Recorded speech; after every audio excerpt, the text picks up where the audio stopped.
মন আমার কাঁদে রে, দিল আমার কাঁদে রে, যেতে সোনার মদিনায়, বলো না যেতে সোনার মদিনায়।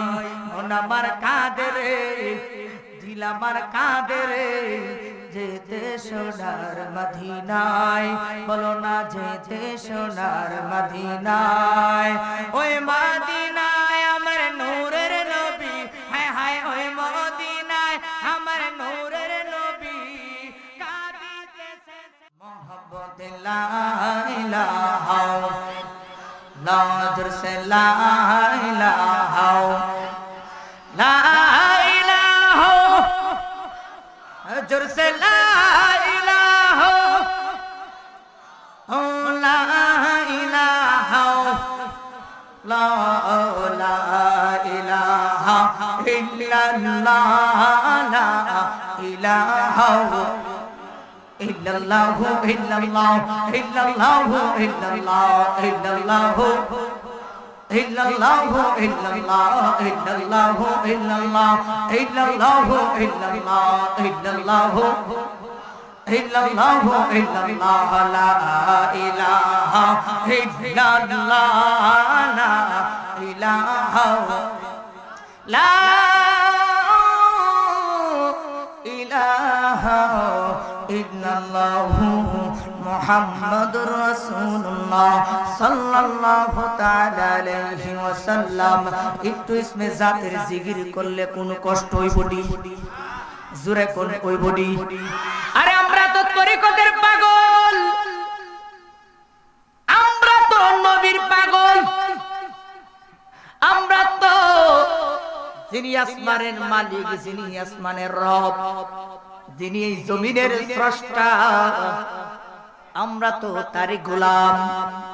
আমরা এমন একজনের গোলাম হইয়া আমরা কেনই বা ওনার কাছ থেকে আমরা বিরত থাকব?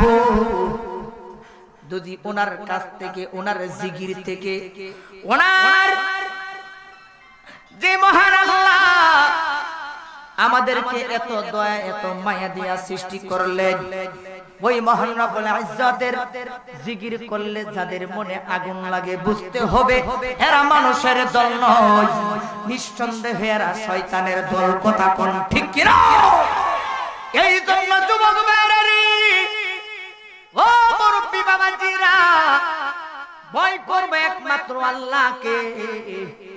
কারণ আমরা হইলাম হুসাইনি সেনা, বই করি না কোনো বুলেট বোমা। কথা কোন ঠিক কিনা? এই জন্য সকলে হুসাইনি মহব্বত আর ইমানি পাওয়ার, ইমানি চেতনা নিয়ে, হুসাইনি হুসাইনি হুঙ্কার নিয়ে সকলে একসাথে একটারে একটু জিকির করব, যদি কষ্ট না হয়। সকলে মাথা ডালা রাইয়া একসাথে একটু জিকির করেন।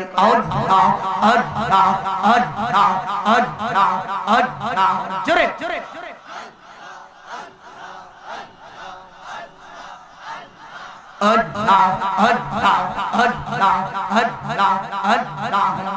জালা সোহে না,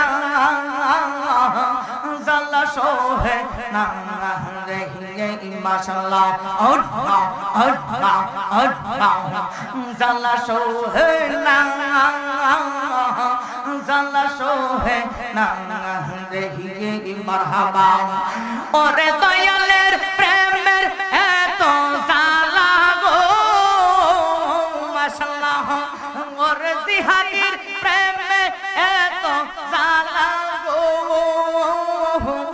আমি আগে তবু জিহিনা রে, আগে তবু জিহিনা রে, জানা সোহে না, জানা সোহে না রে মাশাআল্লাহ।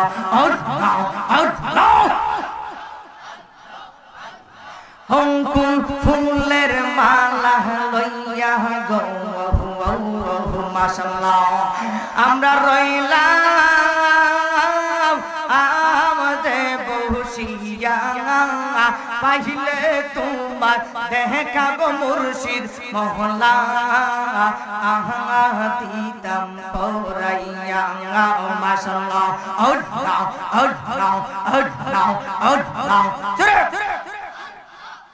এই রে বকুল ফুলের মালা লইয়া গো মাশাআল্লাহ আমরা রইলাম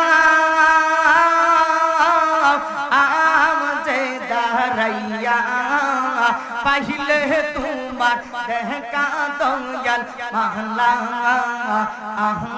দিতাম পরাইয়া মাশাআল্লাহ আল্লাহ আল্লাহ আল্লাহ ওরে তোমার প্রেমের এত জ্বালা গো মান্নান শাহ মারহাবা তোমার প্রেমের এত জ্বালা গো আমি আগে তো বুঝিনা গো আমি আগে তো বুঝিনা রে কেন পাগল বানাইলা ও মাশাআল্লাহ আল্লাহ আল্লাহ আল্লাহ জালা সোহে না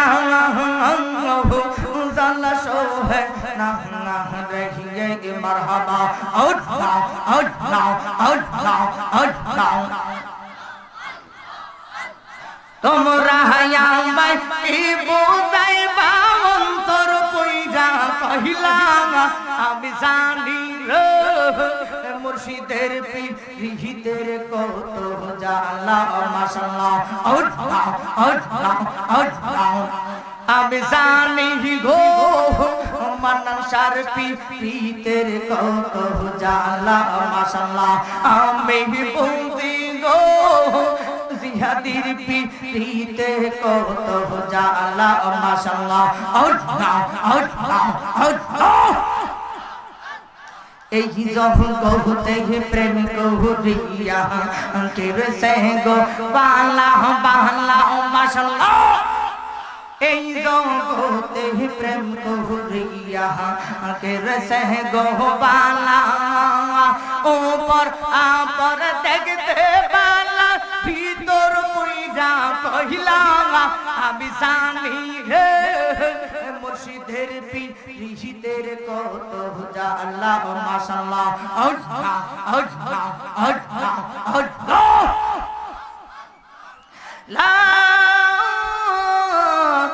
ইলাহা ইল্লাল্লাহু মুহাম্মাদুর রাসূলুল্লাহ সাল্লাল্লাহু তাআলা আলাইহি ওয়াসাল্লাম একটা জবান বন্ধ রাখবেন না সকলে জবান করে মোহাব্বতে বলেন না মারহাবা আর আওয়াজ করে বলেন আল্লাহু আকবার জবান খুলে দিয়ে বলেন না ইয়া রাসূলুল্লাহ সকল প্রশংসা মহানবুল ইজ্জতের দরবারে যে মহানবুল ইজ্জত আমাদেরকে দয়া করে মায়া করে ইজ্জত দিয়ে সম্মান দিয়ে এই পবিত্র জান্নাতের বাগানে আসার এবং বসার তৌফিক দান করেছেন এই জন্য উচ্চ কণ্ঠে উচ্চ আওয়াজ ইমানি হিম্মত নিয়ে হুসাইনি মহব্বত নিয়ে রাসূল পাকের গোলামের উদ্দেশ্য করে সকলে শুকরিয়া তান মন প্রাণ উজাড় করে আকাশ বাতাস মুখরিত করে দিয়ে সকলে উচ্চ কণ্ঠে শুকরিয়া তান বলি আলহামদুলিল্লাহ এই আওয়াজে মানে আর বলতে হবে আলহামদুলিল্লাহ বলুন আল্লাহু আকবার সকলে জবান খুলে মহব্বতে বলেন না ইয়া রাসূলুল্লাহ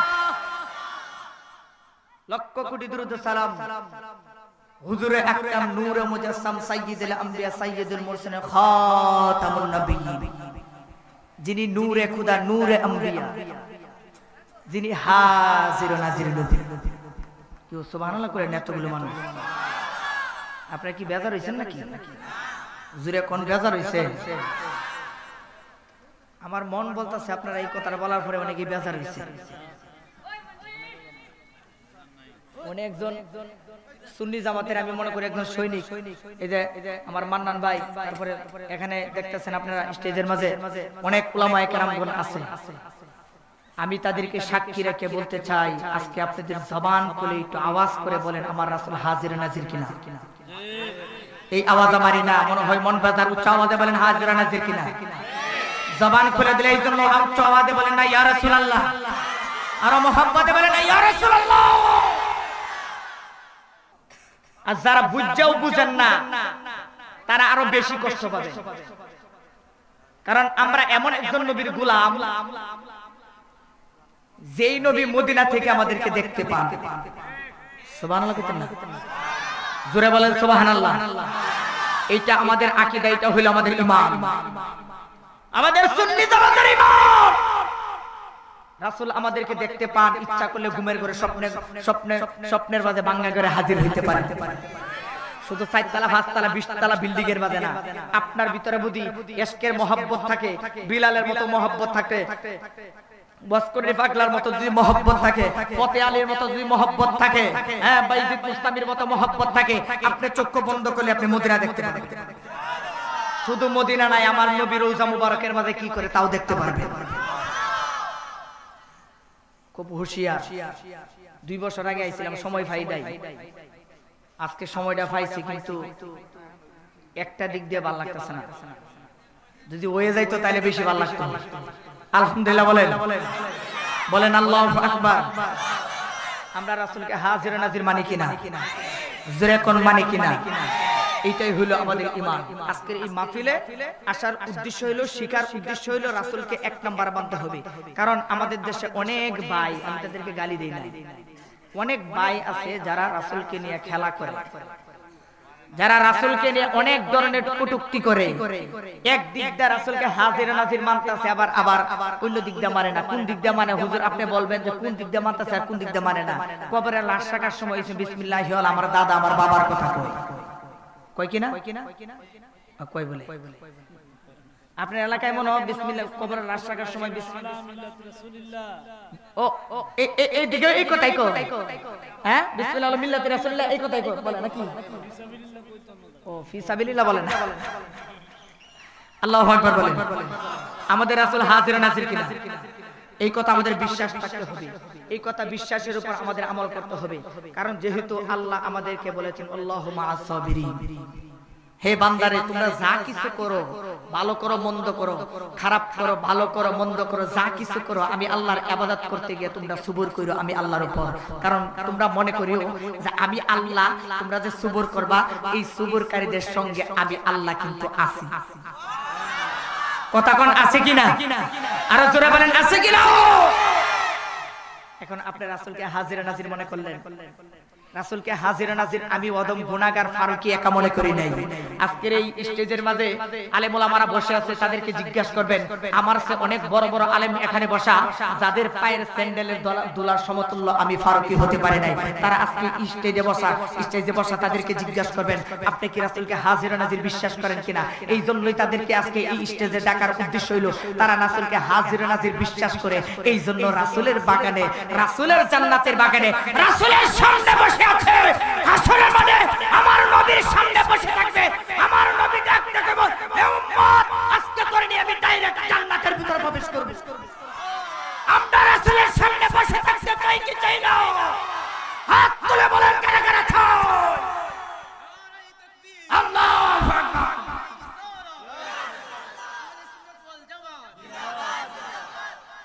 সকলে বলে মারহাবা। এটাই হলো আমাদের ঈমান। আপনি বলতে পারেন হুজুর দলিল দেন মানি না, এইবার দলিল লন। আমি যখন তেলাওয়াত করব আপনার উচ্চ আওয়াজে উচ্চ কণ্ঠে আওয়াজ করে বলতে হবে ইয়া রাসূলুল্লাহ। প্রথম বলবেন আল্লাহু আকবার, আমি যখন বলবো ইয়া রাসূলুল্লাহ তখন হাত তুলে বলবেন ইয়া রাসূলুল্লাহ। পারবেন না ইনশাআল্লাহ?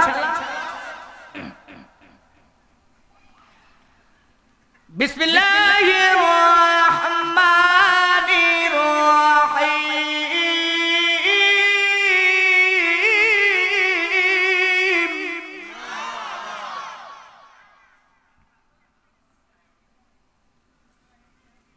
النبي أولى بالمؤمنين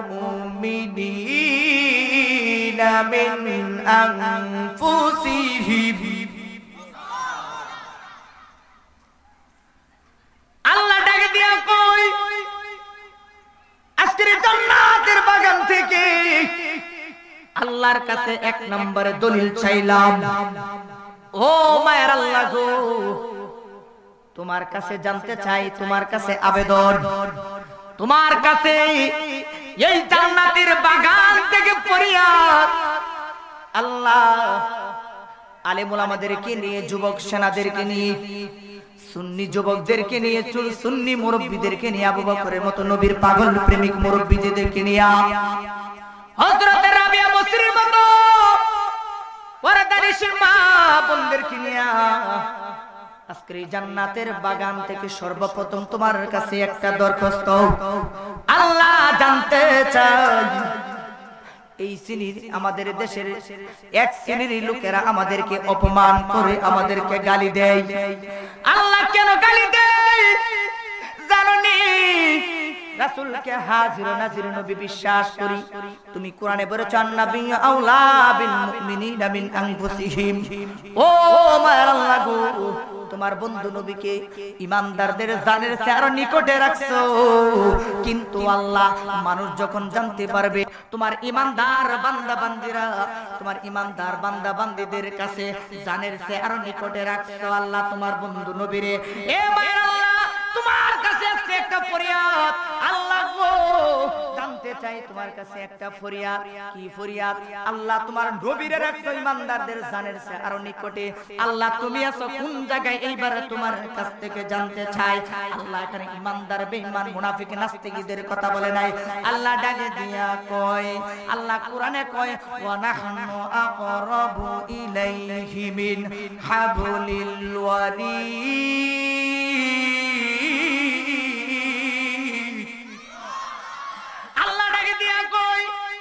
পৃথিবীর মানুষেরা রে, তোমাদের কাছে আরেকটা দরখাস্ত, আরেকটা দলিল তোমরা নিয়ে নাও। আল্লাহ কি দলিল জানতে চাই? আল্লাহ ডাকে দিয়া কয় আমি আল্লাহ আছি প্রত্যেকটা মানুষের সাহায্যের চেয়ে আরো নিকটে। ও মায়ের আল্লাহ, কেন গো? তুমি তো ওখানে ঈমানদার বলো নাই, বন্ধু নবীর বেলায় ঈদি ঈমানদার বললা। আল্লাহ ডাকে দিয়া কই এই জন্যই ঈমানদার, ঈমানের কথা আমি বলি নাই, কারণ হইল ওয়া নাহনু আকরাবু ইলাইহি মিন হাবলিল ওয়ারিদ। আমি আল্লাহ প্রত্যেকটা মানুষের সাহায্যের চেয়ে নিকটে আছি, খ্রিস্টান হোক, বৌদ্ধ হোক, নাসারা হোক, কারণ সবাই তো জান্নাতে যাবে না। এই জন্য আমি সকলের কাছে আছি, আমি আল্লাহ সকল জায়গায় আছি, সকল জায়গায় থাকবো। এইটা হইল আহলে সুন্নাত ওয়াল জামাতের আকীদা। কথা কোন ঠিক কিনা? এইবার আল্লাহ ডাকে দিয়া কই ইয়া নবীর প্রেমিকের দল, আমার বন্ধু নবীর কাছে, আমার বন্ধু নবীর কাছে সকলেই টিকবে না, আমি আল্লাহর কাছে সকলেই টিকবে। কারণ আমার নবীর কাছে কেন টিকবে না? কারণ আমি আল্লাহকে একদল বিশ্বাস করবে, নবীকে বিশ্বাস না করার কারণে সে বেঈমান মুনাফিক নাস্তিক। কথা কোন সুরে কোন ঠিক কিনা? এই জন্য যুবক ভাইয়ারি, নবীর শান আমি কিভাবে বলবো?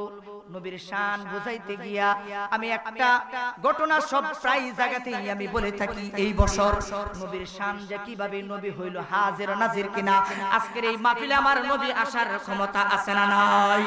এত জোরে বলেন আছে না নাই? আমার নবী যদি এই মাহফিলে আসে গো,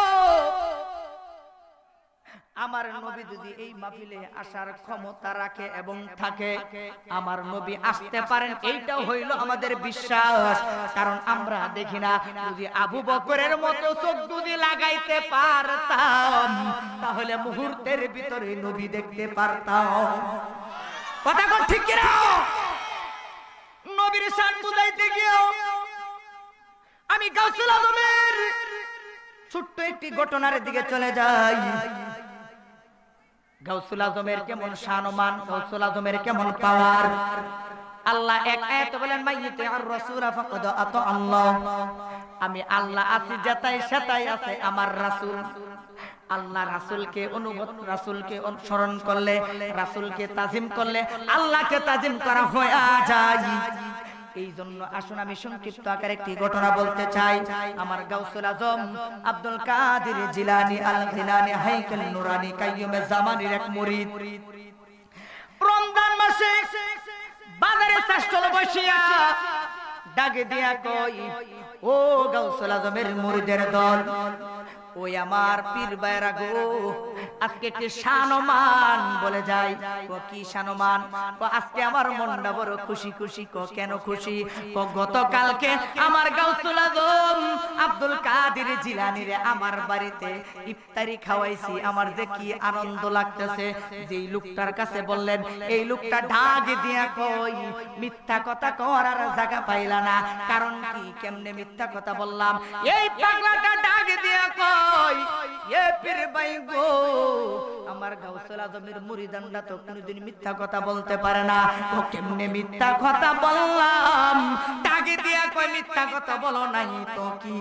গতকালকে আমার গাউসুল আজম আমার সামনে বইসা আমার ফ্যামিলির লইয়া একসাথে বইসা ইফতারি করেছি। জোরে বলেন আল্লাহু আকবার। কয়জন হইছে? ওই কথা কই না, কয়জন হইছে ভাই? দুইজন। এই দুইজনের মাঝে তর্ক শুরু হয়ে গেছে। একজন কামার করে গেছে, ও কামার করে গেছে। তৃতীয় ব্যক্তি আসছে, তৃতীয় ব্যক্তি এসে ডাক দিয়া কয় ব্যাপারটা কি রে, কি হইছে? তোমরা দুইজনের ভিতরে কি হইছে? তৃতীয় ব্যক্তি যখন জিজ্ঞাসা করলেন, এইবার প্রথম ব্যক্তি ডাক দিয়া কয় দেখো, কালকে আমার গাউসুল আজম আমার সাথে বৈশা একসাথে আমার ফ্যামিলি নিয়ে আমি ইফতারি করেছি। এই লোকটা বলে আমার ঘরে ইফতারি করে না, ও বলে ওর ঘরে ইফতারি করছে। এইবার তৃতীয় ব্যক্তিটা ডাক দিয়া কয় তোমরা দুজন হইলে নাম্বার 1 বাটপার। কারণ গতকালকে আমার গাউসুল আজম আমার সামনে বৈশা আমরা তিনজন একসাথে ইফতারি করেছি। গতকালকে আমার গাউসুল আজম আমার ঘরে বসে আমার ফ্যামিলির সাথে আমরা ইফতারি করেছি, আর তোমরা দুইজন বলতাছো তোমরা সাথে ইফতারি করেছে, তাই না? বাটফারিরা জায়গা পায় না। সম্মান অর্জন করার লাগে এখন আমাদের বড় পীর এলে বাটফারি শুরু করছে। তিনজনের তর্ক। চতুর্থ ব্যক্তি আইসা কয় কি হইছে? ও কি না হইছে? আমি কই আমার ঘরে ইফতারি গেছে, ও কয়ের ঘরে ইফতারি গেছে, আমার গাউসুল আজম ও ওর ঘরে ইফতারি করছে। এইবার চতুর্থ ব্যক্তি কই তোমরা তিনজন নাম্বার 1 বাটফার, কারণ গাউসুল আজম গতকালকে আমার সাথে ইফতারি করেছে। এইভাবে একজন, দুইজন, তিনজন, 4 জন, 5 জন, 6 জন, 7 জন, 8 জন হইতে হইতে হইতে হইতে বাজার 99 জন হইছে। কতজন? 99 জন একসাথে হওয়ার পরে একসাথে হইয়া কইতাছে, একজন আরেকজনকে বলে কিরে ভাই আর দেরি কইরা লাভ নাই, এটা সমাধান চাই। আমরা মারামারি কাটাকাটি কইরা লাভ নাই।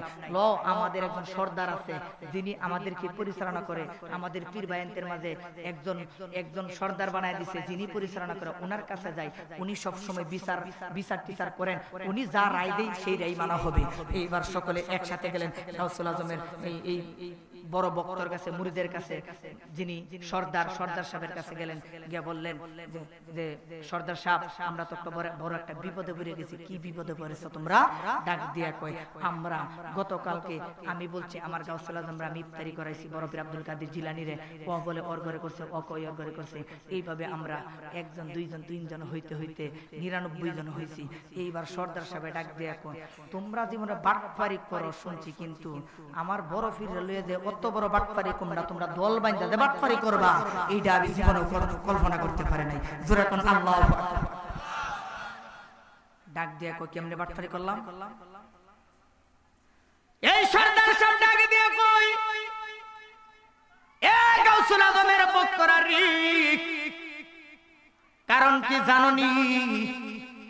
আমার গাউসে সামদানি কুতুবে রব্বানি মুহিউদ্দিন জিলানী আল গিনানি হাইকাল নুরানি কাইয়ুমে জামানি, গতকালকে শুধু আমি একা ইফতার করি নাই, আমার গাউসুল আজম আমি একা ইফতার করি নাই, আমার এলাকার পাড়া প্রতিবেশীরে নিয়া দাওয়াত করিয়া আমার গাউসুল আজম মিলাদ করাইয়া আমার গাউসুল আজম মিলাদ আদায় করেছে। সকলকে একসাথে নিয়া ইফতারের আগে মিলাদ আদায় করে তারপরে মুনাজাত করে সবাই একসাথে মিলে ইফতার করলাম।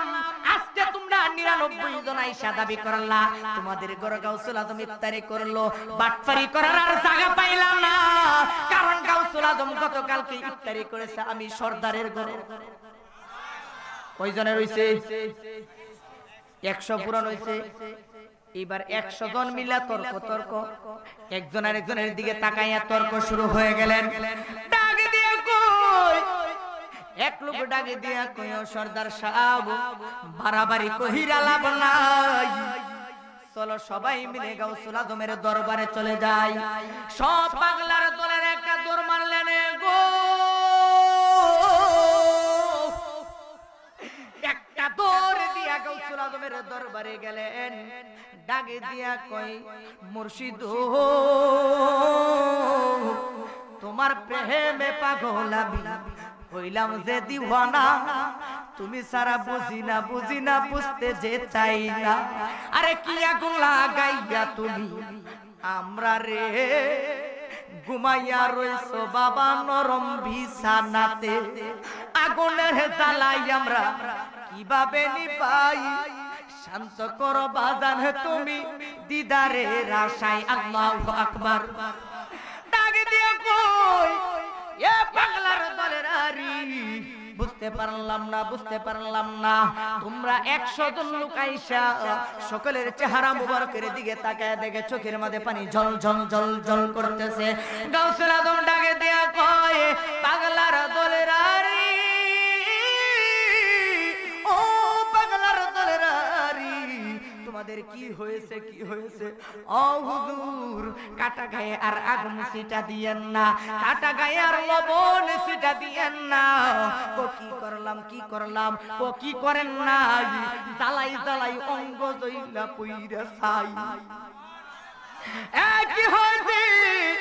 ডাক দিয়া কই কি হয় নাই, কি আগুন জ্বালাইলেন গতকালকে? 99 জনের মধ্যে তর্ক বিতর্ক শুরু হইয়া সর্দারের কাছে গেলাম। সর্দারেও আমাদের সাথে শরীক হয়ে গেল, সর্দারেও আমাদেরকে বাটপার বলে। ডাকে দিয়া কই কি হয়েছে গো? প্রথম ব্যক্তি ডাকে দিয়া কয় ও হুজুর, গতকালকে আপনি আমার ঘরে ইফতারি করছেন না? গাউসুল আজম ডাক দিয়া কয় হ করছি তো। দ্বিতীয় ব্যক্তি ডাক দিয়া কই হুজুর কোন কি? গতকালকে না আপনি আমার ঘরে ইফতারি করলেন? কহ করছি তো। তৃতীয় ব্যক্তি ডাকি দেয়া কই হুজুর কোন কি? তো প্রথম ব্যক্তির ঘরে করলেন, দ্বিতীয় ব্যক্তির ঘরে করলেন, তাহলে কি আপনি আমার ঘরে করেন নাই? কহ করছি তো। এইভাবে বলতে বলতে একজন নয়, দুইজন নয়, 99 জন একসাথে যখন বললেন, এইবার সর্দার সাহেব ডাকি দিয়া কয় ও গাউসুল আজম গো, আপনার সকলের আমির আমাকে বানায় দিলেন, এখন কেন আমির বানাইয়া আমারে সবার সামনে ছোট করলেন? ও গাউসুল আজম গো, গতকাল কি এলাকার মহল্লাবাসীর লোকজন নিয়া ইফতারি আপনি আমার ঘরে পয়সা করলেন, এখন আপনি কিভাবে বললেন 99 জনের ঘরে ইফতারি করলেন? এখন তাহলে কি আপনি আমার ঘরে বলবেন ইফতারি করেন নাই? গাউসুল আজম ডাকে দিয়া কয় হে সরদারি, আমি তো তোমার ঘরে ইফতারি করেছি। জোরে বলেন আল্লাহু আকবার। এই গাউসুল আজম, ও আমার দয়াল মুর্শিদি গো, আপনি কেমনে ইফতারি করলেন? গাউসুল আজম ডাকে দিয়া কয় কিভাবে ইফতারি করছি তোমরা জানো না? কিভাবে ইফতারি করছি তোমরা জানতে চাও? এইবারে গাউসুল আজম ডাকে দিয়া কয় পাগলার দলেরা, ও পাগলার দলেরা, তোমরা সকলেই একই সাথে দুইটা চক্ষু বন্ধ করে নাও। গাউসুল আজমের কথাই এই বক্তগুলো দুইটা চোখ বন্ধ করলেন। দুইটা চোখ বন্ধ করে এইবার গাউসুল আজম ডাকে দিয়া কয় হে আমার মুরিদের দলের আরি, এইবার জবানটা খুলিয়া উচ্চ আওয়াজে আল্লাহু আকবার সকলে বলেন। যখন চোখটা দুইটা বন্ধ করলো রে, এইবার গাউসুল আজম ডাকে দিয়া কই এইবার তোমরা চোখটা খুলো, খুইলা তোমরা আমার বাড়ির সামনে একটা বড়ই গাছ, এই বড়ই গাছের পাতার দিকে তাকাও। তাকায়া দেখো রে আমার গাউসুল আজম প্রত্যেকটা পাতার মধ্যে পয়সা পয়সা আল্লাহ নামের জিকির করতেছে। আল্লাহু আকবার। এইবার মুরিদের দলেরা ডাকে দিয়া কই ও গো বড় পীর জিলানী, ও গো বড় পীর জিলানী, আরে তোমার নামে পাথর গলে আগুন হয় পানি, তোমার নামে পাথর গলে আগুন হয় পানি। ও গো বড় পীর জিলানী, তুমি জিলানীর জিলানী, বড় পীর জিলানী, তুমি জিলানীর জিলানী, বড় পীর জিলানী। জোরে বলেন আল্লাহু আকবার। তাহলে আমার গাউসুল আজম যদি 100 জনের করে একসাথে ইফতারি করতে পারে, আমার দয়াল নবী, মায়ার নবী, নূরের নবী, হায়াতুন নবী, জিন্দা নবী মদিনা থেকে আসার ক্ষমতা আছে না নাই? আরো জোরে বলেন আছে না নাই? বিসমিল্লাহির রাহমানির রাহিম।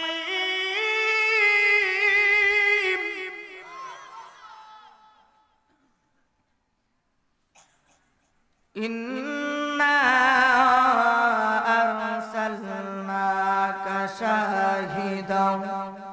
ومبشرا ونذيرا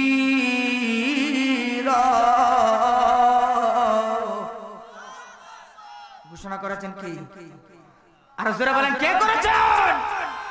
ঘোষণা করেছেন আল্লাহ। যে আল্লাহর হুকুম হয়েছে ওই আল্লাহই ঘোষণা করেছে ইন্না আরসালনাকা শাহিদ। শাহিদ শব্দের অর্থ হচ্ছে, এখানে অনেক উলামায়ে কেরাম আছেন, তাদেরকে জিজ্ঞাসা করবেন শাহিদ শব্দের অর্থ হলো সাক্ষীদাতা। এই কথা কোন ঠিক কি না? শাহিদ শব্দের অর্থ হইতো সাক্ষীদাতা, ঠিক বলছি কিনা? শাহিদ শব্দের অর্থ হলো সাক্ষীদাতা, মানে রাসূল দুনিয়া ও আখিরাতের সাক্ষীদাতা।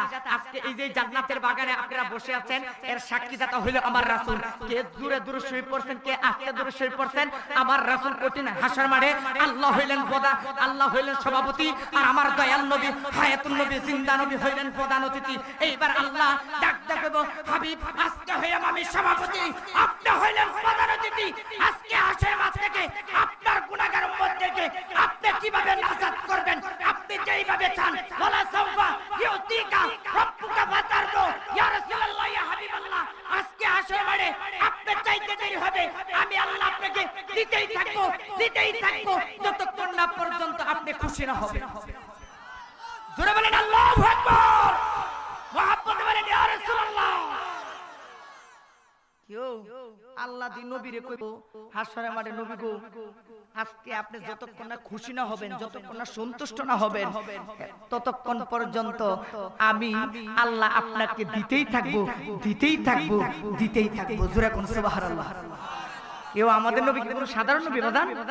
এই নবীর সাথে কোনো তুলনা আছে? আরে বাবা, সাহাবায়ে কেরাম নবীকে যেভাবে তাজিম করেছেন ওইভাবে আমাদেরকে তাজিম করতে হবে। দেখেন সাহাবায়ে কেরামদের ঈমান আকীদা কেমনে, সাহাবায়ে কেরামদের ঈমান আকীদা কত শক্ত, কত মজবুত ছিলেন সাহাবায়ে কেরাম। তার মধ্যে একজন হইল হযরতে হাবশী বিলাল। আল্লাহু আকবার। এই হাবশী বিলাল ডাক দিয়া কই, একদিন আমার নবীর দরবারে আপনাদের কষ্ট হচ্ছে, আওয়াজ করে আপনাদের কষ্ট হচ্ছে বাদান? জোরে বলেন আল্লাহু আকবার। মুহাব্বতে জবান খুলে দিয়ে বলেন ইয়া রাসূলুল্লাহ। এই হাবশী বিলাল ডাক দিয়া কই, ইয়া রাসূলুল্লাহ, নবী গো আজকে 16 সাহাবায়ে কেরাম কাবা ঘরের সামনে, ইয়া রাসূলুল্লাহ শত শত সাহাবায়ে কেরাম, ইয়া রাসূলুল্লাহ আপনিও এখানে, ইয়া রাসূলুল্লাহ আযানের টাইম হয়ে যেতেছে। আমার নবী ডাক দিয়া কই, বিলাল আজকে আযান হবে, কিন্তু আযানটা একটু ব্যতিক্রম হবে।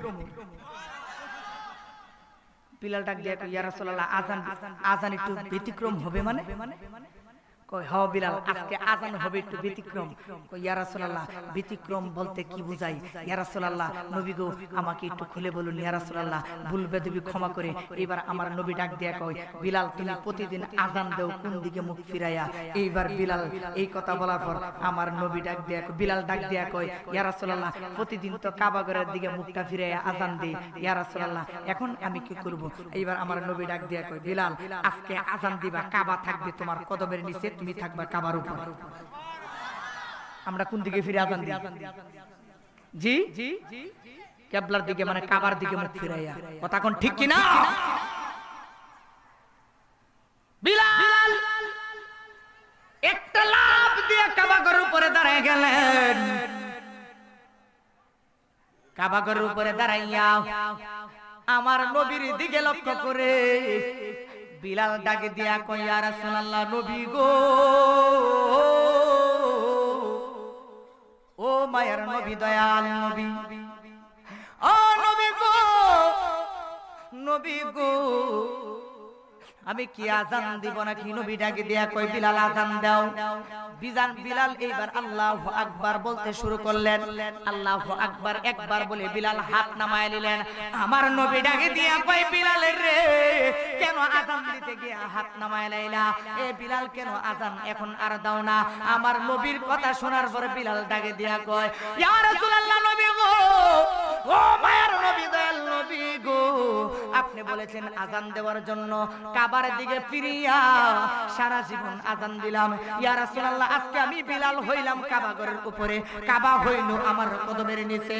ইয়া রাসূলুল্লাহ নবী গো, ও আমার নবী গো কাবা দে আমার কদমের নিচে।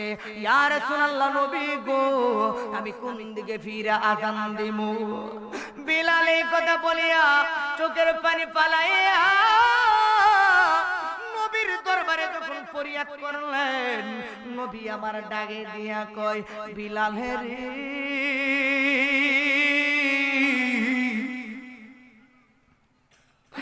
ও বিলাল রে, তুই কাবারে চিনলি, কাবার বাবারে চিনলি না। এ বিলাল তুই কাবারে চিনলি রে, বিলাল তুই কাবার বাবারে চিনলি না।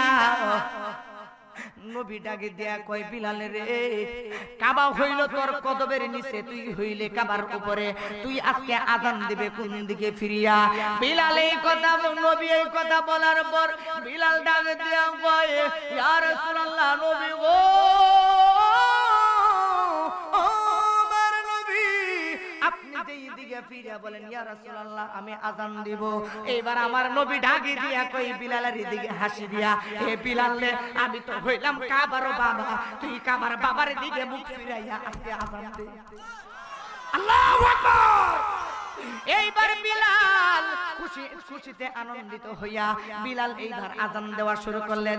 এইবার কাবার উপরে থেকে বিলাল নাইমা দাঁড়াইয়া আমার নবীর কদমের নিচে আমার নবীকে সালাম করিয়া, নবীকে সালাতু সালাম দিয়া ডাকি দিয়া কই, ইয়া রাসূলুল্লাহ, নবী গো, আমি তো জানি আপনি কাবারও বাবা, শুধু কাবারও বাবা না, আপনি হইলেন আদমেরও বাবা।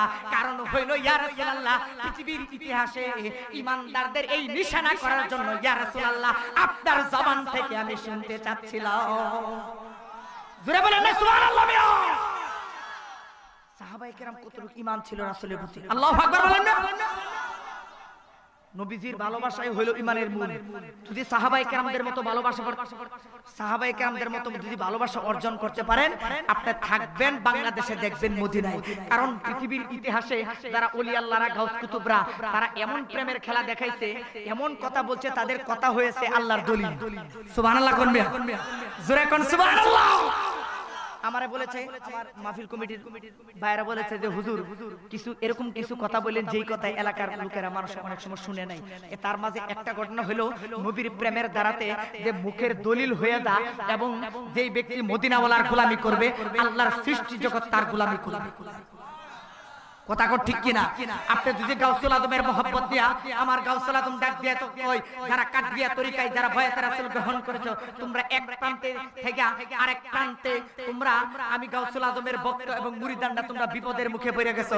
ইয়া গাউসুল আজমকে যখন ডাকটা দিবা, আমি গাউসুল আজমকে আল্লাহ এত ক্ষমতা দিয়েছে, আমি সেকেন্ডের ভিতরে, এর আগে আমি গাউসুল আজমকে আল্লাহ এত ক্ষমতা দিয়েছে, তার সামনে হাজির হইতে পারি।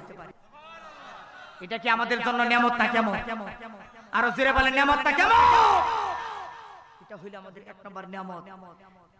যে কথাটা বলতে চাচ্ছিলাম, আমি কোরআনে একটা আয়াত তেলাওয়াত করছিলাম যে ওয়ালা তাহসাবান্নাল্লাযিনা কুতিলু ফি সাবিলিল্লাহি আমওয়াত। গাউসুল আজমের কেমন ক্ষমতা, আল্লাহর ওলিদের কেমন ক্ষমতা। আল্লাহ বলেন ওয়ালা তাহসাবান্নাল্লাযিনা কুতিলু ফি সাবিলিল্লাহি আমওয়াত। আল্লাহ বলে যারা আমার রাস্তায় জীবন যাপন করেছে, যারা আমার রাস্তায় আমার প্রেমে যুদ্ধের মাঠে অথবা রক্ত দিয়েছে, যারা শহীদ হয়ে গেছে, এক কথায় যারা মৃত্যুবরণ করেছে, তাদেরকে তোমরা মৃত বলিও না। তাহলে আল্লাহ তাদেরকে মৃত বলবো না কেন? ওয়ালা তাহসাবান্নাল্লাযিনা কুতিলু ফি সাবিলিল্লাহি আমওয়াত, তাদেরকে তোমরা মৃত বলিও না, বাল আহইয়াউন ইনদা রাব্বিহিম ইরযাকুন। তারা অন্ধকার কবরে তোমরা ভাবো তারা মৃত, পচা গইলা শেষ হয়ে গেছে, তারা মৃত না, তারা ওই কবরে জিন্দা, এবং তারা জান্নাতি খাবার খায়, ওই জায়গার মাঝে থাকিয়া তারা আমি আল্লাহর ইবাদত করে। এরকম জিন্দেগির দরকার আছে না নাই? আরো জোরে কোন আছে না নাই? তার মাঝে একটা কিতাব আছে, কিতাবের নাম হলো ফাওয়াহিদুল আদ। এই কিতাবের মাঝে একটা ঘটনা আছে, এক আল্লাহর ওলি তার বিবিরে ডাক দিয়া কয়, হে বিবি, ঘরের মাঝে কি কোনো খাবার আছে? ডাক দিয়া কই, প্রাণের স্বামী গো, ঘরের মাঝে খাবার আছে, একবারে অল্প খাবার আছে। কি খাবার আছে? কয়েকটা রুটি আছে, হালকা একটু গোশত আছে। ডাক দিয়া কই, যদি থাকে তাহলে একটা বাড়ির মাঝে অথবা একটা প্যাকেটিং করে তুমি রেডি করো। কিতাবের নাম বলে দিচ্ছি ফাওয়াহিদুল আদ। এই কিতাবটার মাঝে এই ঘটনাটা পাবেন। আবার অনেকে বলবে যে হুজুরে বানায় কথাটা বলতেছে। কিতাবটা আনেন, আমি আপনাদের চোখের সামনে খুলে দেখাই দেব যে এই ঘটনাটা আছে কিনা। আল্লাহু আকবার বলেন, জোরে বলেন আল্লাহু আকবার। এইবার বিবি খাবারটা রেডি করলেন, খাবারটা রেডি কইরা স্বামীর কাছে আনলেন যে স্বামী এই নেন খাবার। খাবার আমারে দিলে কি হবে? খাবার তো আমার জন্য আমি আনি নাই। আপনি কার জন্য খাবার আনছেন? বিশাল আকারে একটি নদী আছে, এই নদীর ওই পারে আমার মতো একজন আল্লাহর একজন বুজুর্গ ব্যক্তি, নবীর একজন গোলাম আছে, ওখানে আজকে 7 দিন যাবত উনি কোনো খাবার খান না। তুমি এই মুহূর্তে ওই খাবারটা তার কাছে দিয়ে আসো। এইবার বিবি ডাক দেয়া কয় যে ও স্বামী গো, এখন তো সন্ধ্যা হয়ে যাচ্ছে, কিছুক্ষণের ভিতরে সূর্য ডুবে যাবে, আর আপনি যেই নদীর কথা বলতেছেন এই নদী পার হইতে 2 থেকে 2.5 ঘন্টা সময় লাগে, আর এই নদীর কাছে গেলে আমার প্রায় ঘন্টাখানেক সময় লাগবে, আমি কি এর ভিতরে যাইতে পারবো? ডাক দেয়া কই তুমি সেকেন্ডের ভিতরে নদীর ঘাটে চলে যাবা এবং সেকেন্ডের ভিতরে নদী পার হয়ে যাবে। ডাক দেয়া কই ওগো আল্লাহর ওলি, এটা কিভাবে সম্ভব? ওগো আমার প্রাণের স্বামী, এটা কি সম্ভব? 2-3 ঘন্টার নদী এই এত সহজে পার হওয়া কি সম্ভব? এই মুহূর্তে তো এই বিশাল আকারে এই নদীর মাঝে তো এখন কোনো লঞ্চ অথবা কোনো এই টিউমার এই কোনো নৌকা এই মুহূর্তে পাবো না, তাহলে আমি কিভাবে নদী পার হব? এবার আল্লাহর ওলি ডাক দেয়া কই তোমার একটা মেডিসিন দিয়া দিই, সেই মেডিসিনের মাধ্যমে তুমি মুহূর্তের ভিতরে পার হয়ে যাবে। ডাক দেয়া কই ওগো আল্লাহর ওলি, কি মেডিসিন? কোন কোরআনের আয়াত, কোন কালিমাটা পড়লে, কোন দুরূদ শরীফটা পড়লে, আমার গাউসুল আজমের কোন নাম মোবারকটা পড়লে, কোন নাম মোবারকটা আদায় করলে মুহূর্তের ভিতরে আমি নদী পার হয়ে যাব? এইবার আল্লাহর ওলি ডাক দেয়া কই না না, পৃথিবীর এমন কোনো নিয়ম কারণ নাই, এমন কোনো নিয়ম দিব না, কোরআনের কোনো আয়াত দিব না, কোনো দুরূদ ও সালামের ফজিলত দিব না, কোনো গাউস কুতুবদের নামের ফজিলত দিব না। তোমারে আজকে একটা নতুন একটা ফজিলত দিয়ে দিই, নতুন একটা নাম মোবারক দিয়ে দিই। এই নাম মোবারকটা বলতে দেরি হবে, সেকেন্ডের ভিতরে তুমি দেখবা নদী পার হয়ে গেছে। এবার ডাক দেয়া কই হুজুর আপনি কি বলতেন চান একটু খুলে বলেন। এবার আল্লাহর ওলি ডাক দেয়া কই ও প্রাণের বিবি গো, তুমি কি নদী পার হতে চাও? ডাকে দিয়া কই হ নদী পার হতে চাই।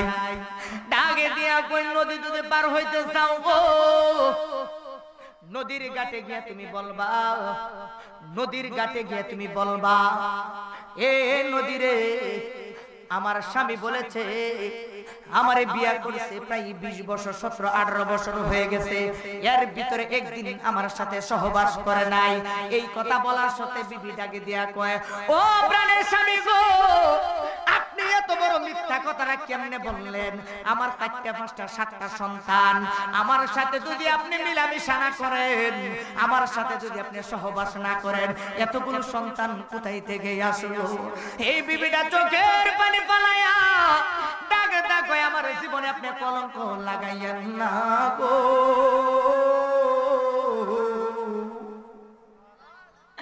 আমার জীবনে আপনি কলঙ্ক লাগাইয়েন না।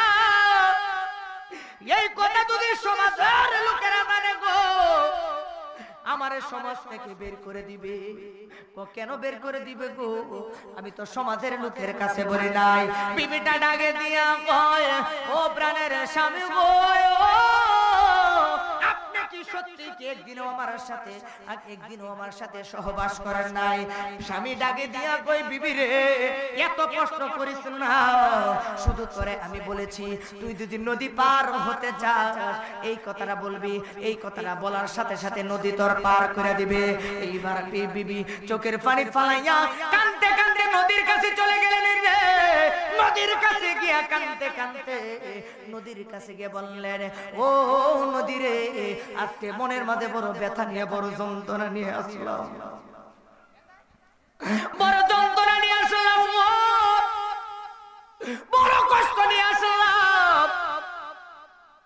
এত বিশাল নদী, আমি জানি এই কথাটা মিথ্যা কথা, ভ্রান্ত কথা, একটা ভুয়া কথা আমার প্রাণী সীমা, আমার স্বামী শিখাই দিয়েছে।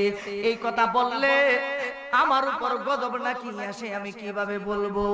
নদী ডাকে দিয়া কয়, সরি মহিলাটা নদীরা ডাকে দিয়া কয় নদী রে,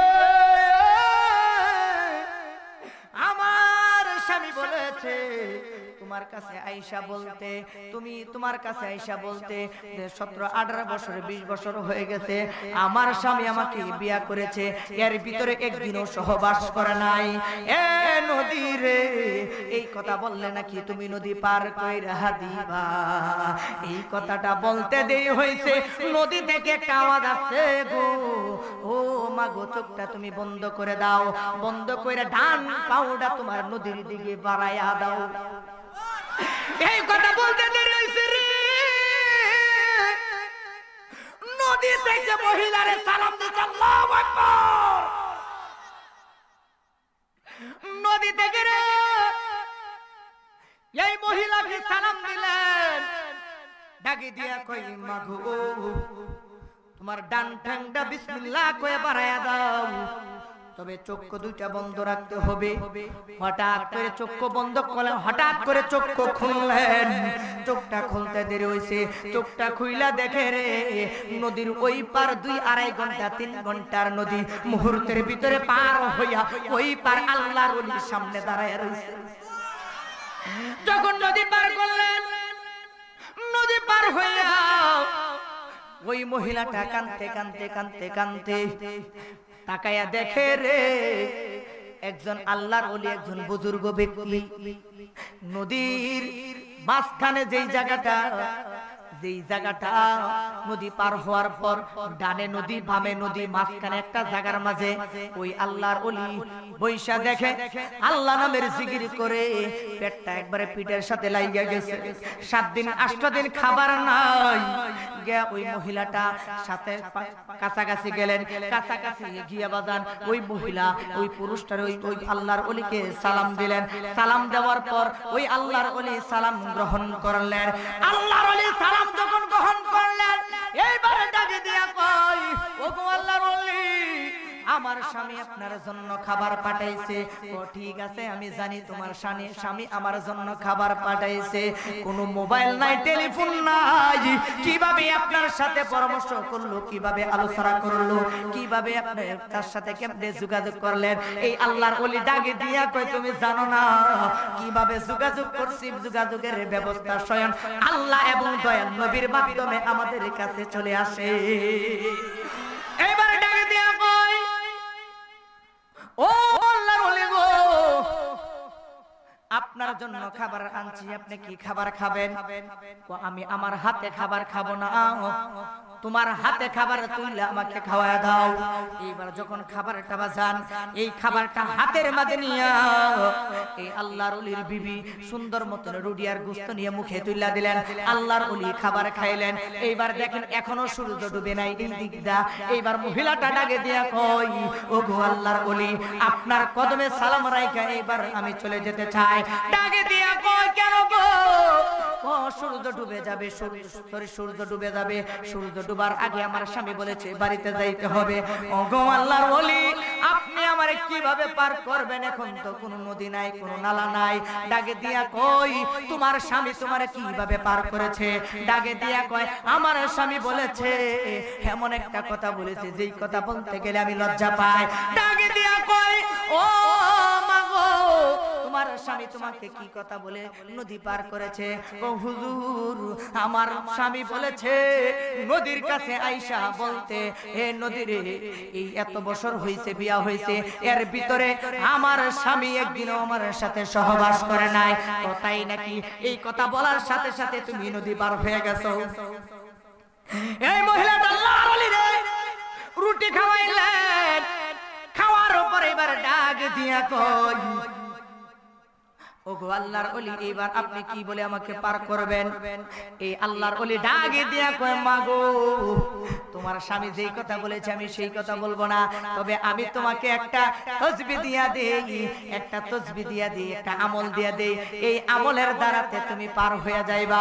ডাকে দিয়া কয় মনে হয় উনি তো আল্লাহর ওলি, আমার স্বামী বলেছে উনি আল্লাহর একজন কুতুব, তাহলে উনি তো মনে হয় কোরআনের কোনো আয়াতে দুরূদ ও সালামের বরকত দিবে। কিন্তু না না না, উনি ডাকে দিয়া কয় মা গো, তুমি যদি নদী পার হতে চাও তাহলে নদীর কাছে গিয়ে বলবা আমি 20 বছরের ভিতরে কোনো খাবার খাই নাই, এই কথাকে তুমি বলবা। আমার কাছ থেকে তুমি গিয়ে বলবা আল্লাহর ওলি বলেছে 20 বছরের ভিতরে আল্লাহর ওলি একটা দানাও মুখে দেয় নাই। তাহলে রুটি খাওয়াইছে কারে? কেউ বাজান রুটি খাওয়াইছে কারে? মহিলা ডাক দিয়া কই সর্বনাশী, কত বড় মিথ্যা কথা, আল্লাহর গজব। আমি কারে আল্লাহর ওলি মানতাছি? কত বড় মিথ্যা কথা, আমি এই কথা বলতে পারব না। তুমি যদি বলতে না পারো তাহলে তুমি নদী পার হইতে পারবে না। এই কথা বললে তোমার নদী পার করে দেবে। আল্লাহু আকবার বলেন মিয়া। মহিলাটা কই কেমনে তোমার মিছা কথাটা কইতাম? আমি নিজে হাতে তুললাম, খাবার খাওয়াইলাম, আর উনি বলতাছে উনি নাকি খাবার খান নাই, 20 বছর ধরে উনি কোনো খাবার খান নাই। আচ্ছা যাই হোক, আমার স্বামী যেহেতু 20 বছরের ভিতরে একদিন সহবাস করছে না, নদী পার হয়ে গেছি, আর উনি বলতাছে কোনোদিন খাবার খান নাই। অক্ষণ আমি নিজে হাতে তুললাম, খাবার খাওয়াইলাম। এই খাবার কার পেটে দিলাম, কার মুখে তুলে দিলাম? আল্লাহু আকবার বলতে না মিয়া। এবার আল্লাহর ওলি ডাক দিয়ে কই মাগো তুমি কি নদী পার হতে চাও কিনা? ডাকে দিয়া কয় হা হা হা আমি নদী পার হতে চাই। ডাকে দিয়া কই মাগো তুমি কি এই কথা বলো? এইবার নদীর কাছে গিয়া যখন বললেন হে বাবা, নদীর কাছে গিয়া ডাকে দিয়া কয় এ নদী রে, সূর্য ডুবার আগে আমার ওই পার করে দিতে হবে, কারণ আমার স্বামীর আদেশ সূর্য ডুবার আগে বাড়িতে যাইতে হবে গো, তুমি তাড়াতাড়ি আমাকে পার করে দাও। এই মহিলা যখন এই কথা বললেন, নদী কোনো আওয়াজ করেন নাই। হঠাৎ করে ডাক দিয়া কয় আল্লাহর ওলি বলেছে 20 বছর ধরে উনি নাকি কোনো খাবার খান না, এই উসিল্লা কইরা তুমি নদী আমাকে পার করে দাও। নদী থেকে একটা আওয়াজ আসলেন রে,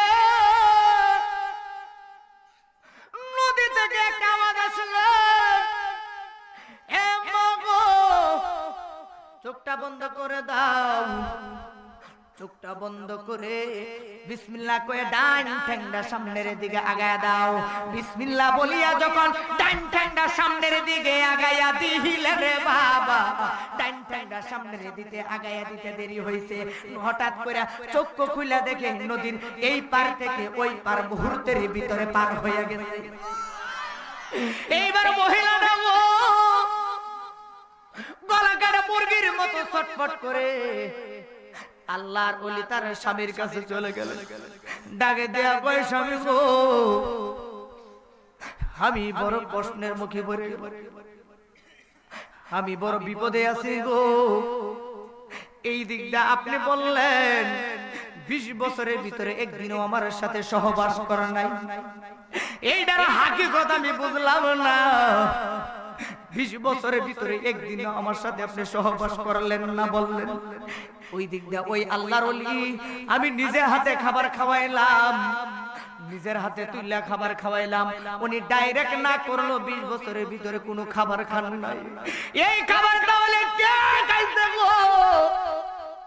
স্বামী ডাকে দিয়া কয় হে বিবি রে, এত কথা জানার চেষ্টা করিস না, তুই খাবার খাস নাই, তুইও খাবার খাস নাই, আমিও খাই নাই, আল্লাহর ওলিও খাই নাই, মানে তুই কি বুঝতে চাস?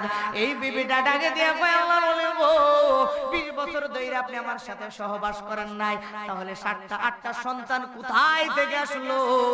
আবার উনি 20 বছর ধরে খাবার খান নাই, তাহলে উনি কিভাবে বাঁচলো? আল্লাহর ওলি ডাকে দিয়া কয় বিবি রে, এর হাকিকত তোমার কাছে বলা যাবে না।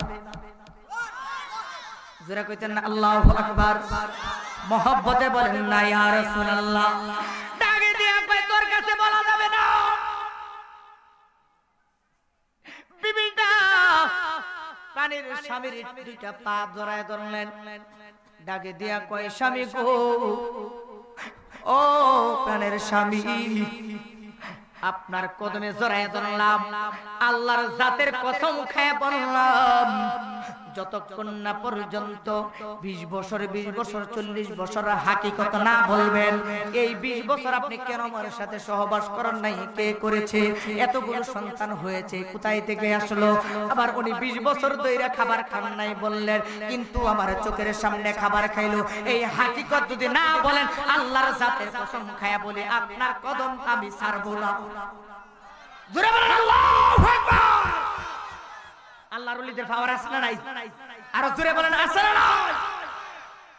এই কথাটা লাস্টে বলবো, মনে করে দিবেন আপনারা যে 20 বছর খাবার খান নাই, আবার 20 বছর উনি সহবাস করেন নাই, তাহলে ছেলে মেয়ে আসলো কোথায় থেকে, কি কারণে আসলো, কিভাবে আসলো, এটা লাস্টে বলে দেব। আল্লাহ যদি কবুল করে সকলে বলেন আমিন। এটা ধরে শুনে বলেন আল্লাহুম্মা সাল্লি আলা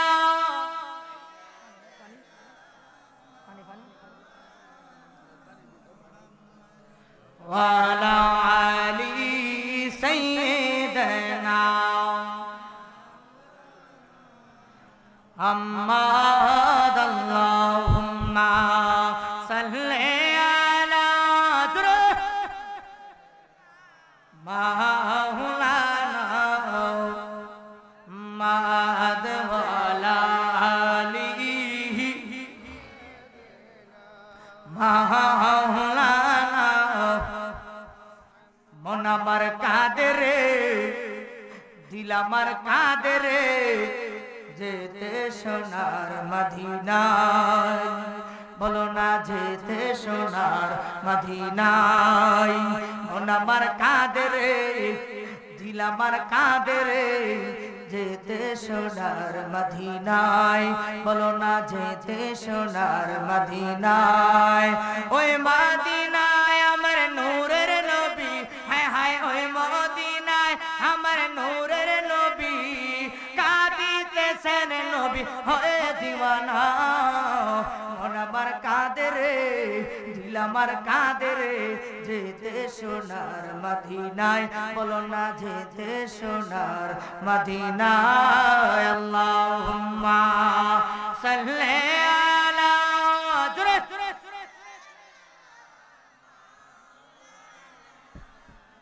মুহাম্মাদ ওয়া আলা আলি সাইয়্যিদিনা মুহাম্মদ। আল্লাহুম্মা সাল্লিম ওয়া সাল্লিম ওয়া বারিক আলাইহি। শুকরে বলেন আল্লাহু আকবার। শুধু তাই নয়, আজকে আমার যে আলেম ভাইরা, আমার নবীর কোনো ক্ষমতা নাই, শুধু এই কথা বলিয়া বেড়াই।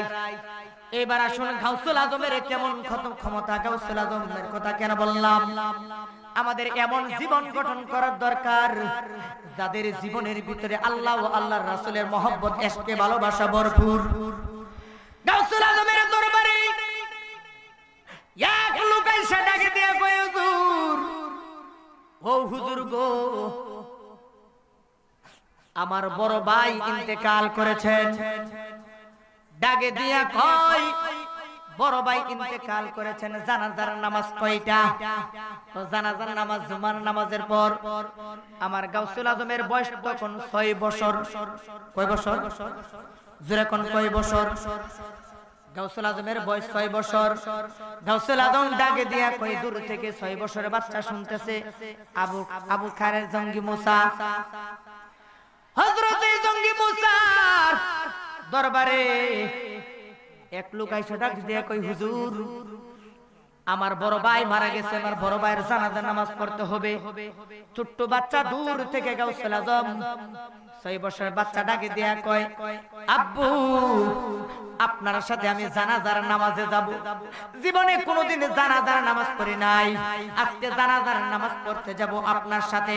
আমার গাউসুল আজম যখন এই কথা বললেন, বলার পরে গাউসুল আজম আব্বা ডাকে দিয়া কয়, পুত্রে, না না না, তুমি ছোট্ট বাচ্চা মানুষ, তুমি যাইতে পারবা না, অনেকই দূরের পথ। গাউসুল আজমের আব্বা ডাকে দিয়া কয়, আব্দুল কাদের গো,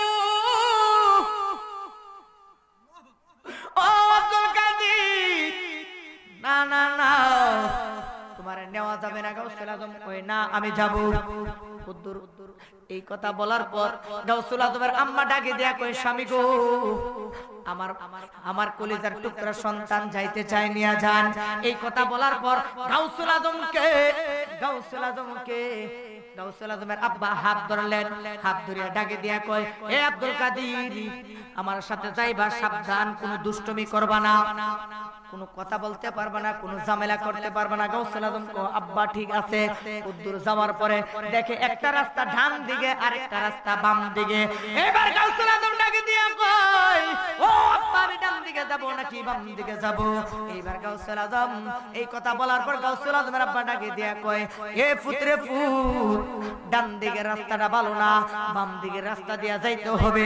গাউসুল আজম ডাকে দিয়া কয়, আব্বা গো, ভালো না শব্দটা ব্যবহার কইরা তো কলিজার মাঝে একটা প্রশ্ন লাগাইয়া দিলেন।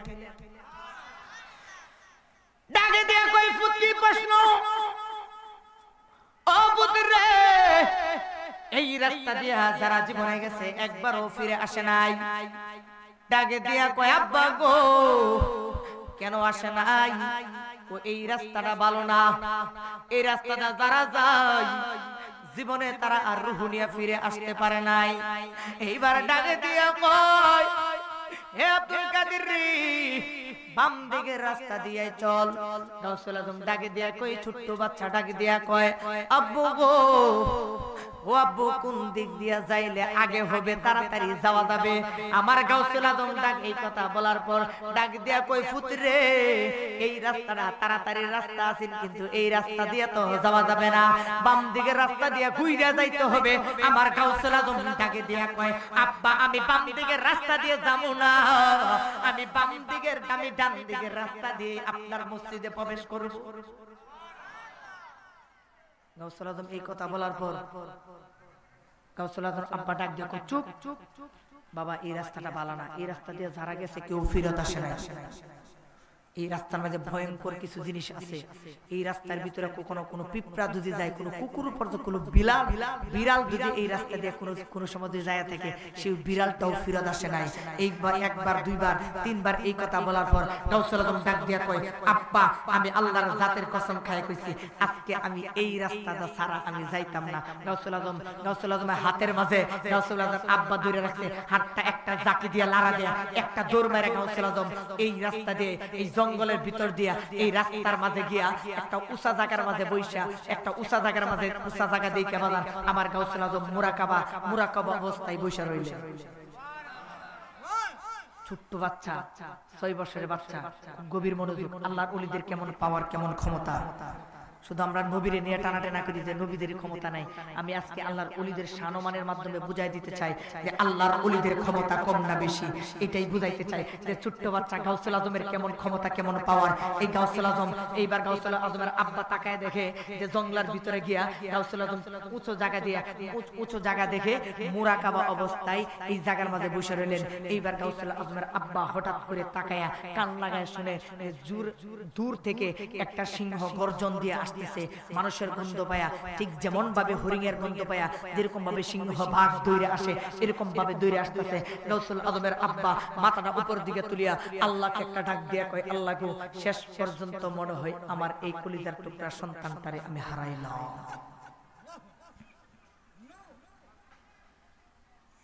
গাউসুল আজমের আব্বা, আমার গাউসুল আজমের আব্বা গো, মাথাটা উপর দিকে দিয়া একবারে শরীরটারে, একবারে মনটাকে দুর্বল করি আল্লাহরে কয়, আল্লাহ গো, মনে হয় এইবার গাউসুল আজমের আব্বা গো মাথাটা নিচের দিকে তুলে, একবার উপরের দিকে তুলে, নিচের দিকে দেই, একবার উপরের দিকে তুলে, হঠাৎ করে চোখটা খুলিয়া আমার গাউসুল আজমের দিকে তাকাইলেন। গাউসুল আজমের দিকে তাকাইয়া দেখে রে বাঘটা দইরা দইরা আসতেছে, শত হইল তো ছেলে।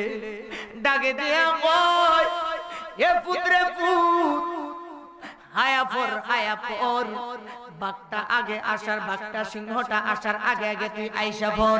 গাউসুল আজম আব্বারে ডাকে দিয়া কয়, আব্বা গো, ও আব্বা, আমার কিছু হবে না, আপনি আসেন। এইবার গাউসুল আজমের আব্বা আবারও ভয় পেয়ে গেলেন। এইবার গাউসুল আজমের আব্বা ডাকে দিয়া কয়, আল্লাহ গো, আল্লাহ গো, ছেলে হারাইলাম মনে হয়। হঠাৎ করে তাকায়া দেখে রে মাথাটা নিচের দিকে নামাই না, যে নিজের চোখের সামনে ছেলেকে বাগে চিরা বাইরে খাইবো, সহ্য করতে পারবো না। হঠাৎ করে গাউসুল আজমের আব্বা তাকায় দেখে বাঘটা গাউসুল আজম ছোট্ট বাচ্চার কাছে আইসা মাথাটা লাগাইয়া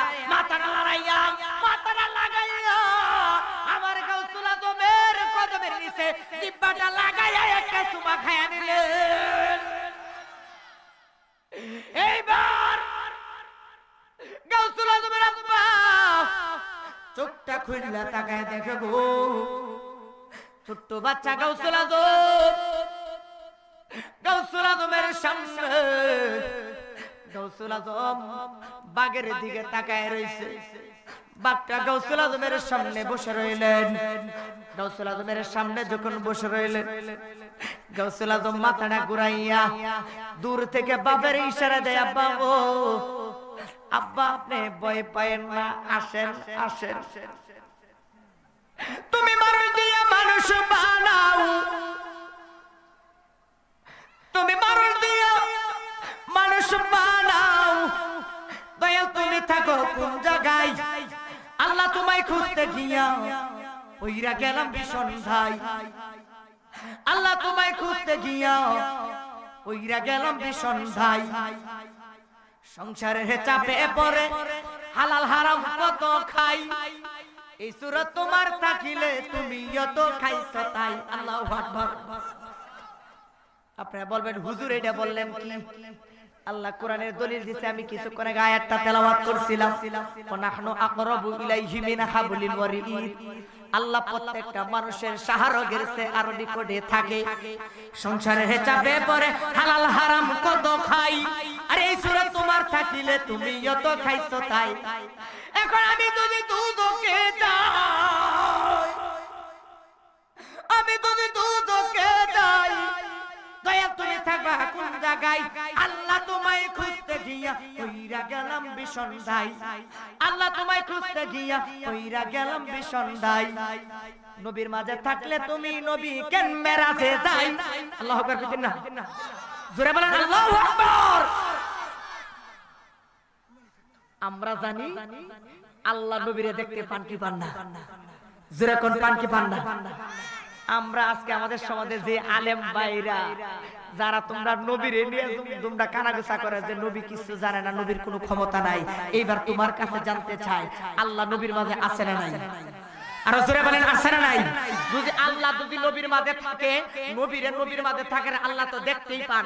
আল্লাহ কি আরশে আজিমে থেকে নবীরে দেখতে পান না? জোরে কোন দেখতে পান না?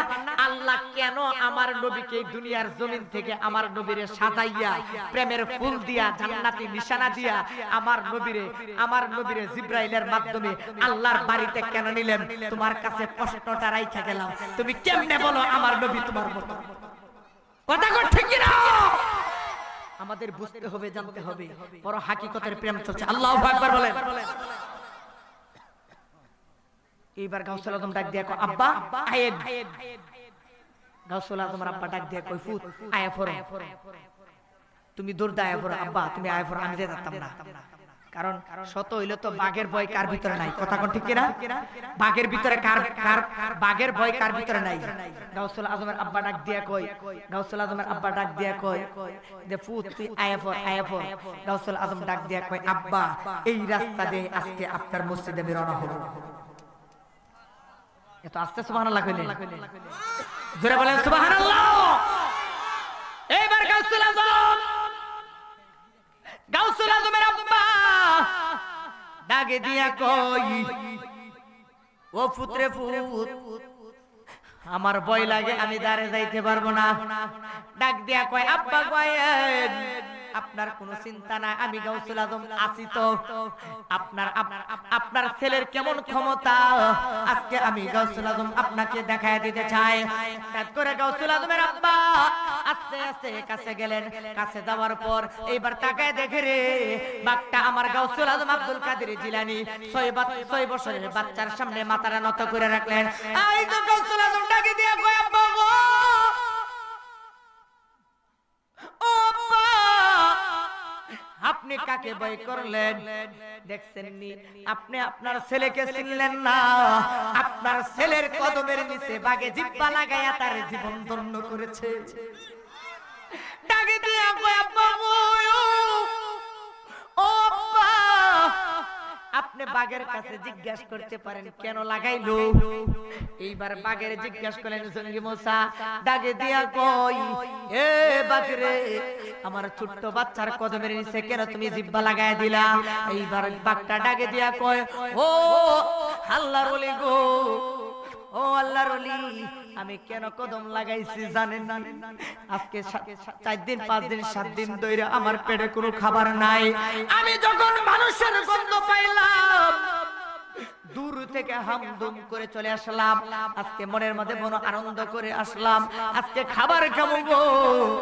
কিন্তু দাঁড়ে যখন আসলাম, কাছে আইসা যখন দেখলাম গো আল্লাহর ওলি গো, আপনার ছেলে গাউসুল আজম আব্দুল কাদের জিলানীর চেহারা মুবারকের দিকে যখন তাকাইলাম, আমি দূর থেকে তাকায়া দেখি একটা নূর কপালের মাঝে জ্বলজ্বল করতেছে। ডাকে দিয়া কয় কি নূর গো,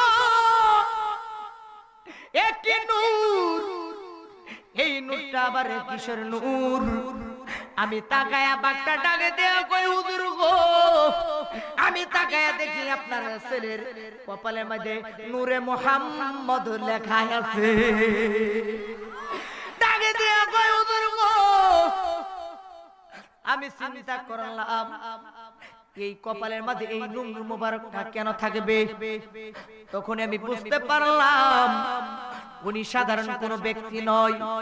হুজুর জানেননি এই নামের জন্য আমরা জঙ্গলার প্রাণীরা, জঙ্গলার পশুরা পাগল। কোন নামের জন্য গো, কোন নামের জন্য? নূরে মুহাম্মদ। আল্লাহ যারে সৃষ্টি না করলে কোনো কিছু সৃষ্টি করতো না, ওই নামের জন্য আমরা প্রেমে পাগল, প্রেমে মাতোয়ারা। এই নাম মুবারক যখন দেখলাম 7 দিনের খিদা নিবারণ হয়ে গেছে। এই নাম মুবারকে সুমা খাইয়া জীবনটা ধন্য করলাম। আল্লাহর দরবারে আসামি হয়ে যাইতে চাই না, আর ওনারে আমাদের চিনতে বাকি নাই। উনি হইল গাউসে সন্ধানী, কুতুবে রব্বানী, মেরাজের রাতে আমার নবীর কদম মুবারক লইয়া যার জীবন ধন্য করে উনি হইল সকল ওয়ালিদের সরদার, উনি হইল গাউসুল আজম আব্দুল কাদের জিলানী। হাত তুলে বলেন আল্লাহু আকবার। এবারে নামে দিও গো ও হুজুর গো, আমরা তো হইলাম ওনার একজন গোলাম। এখন ঘটনা অনেক লম্বা সংক্ষিপ্ত করে দিলাম। এইবার গাউসুল আজম আব্দুল কাদের জিলানীকে নিয়া আমার গাউসুল আজমের আব্বা ডাকে দিয়া কই পুত্রে পুত, বুঝছি তুই অনেক ভালো, অনেক বড়। তুই হাতের মাঝে দইরা বাঁধান সামনের দিকে আগাইতেছে। দূর যাওয়ার পরে তাকায়া দেখে রে ছোট্ট 2টা বাচ্চা বিনায়া বিনায়া কান্দে। আমার গাউসুল আজম ডাকে দিয়া কয় আব্বা গো,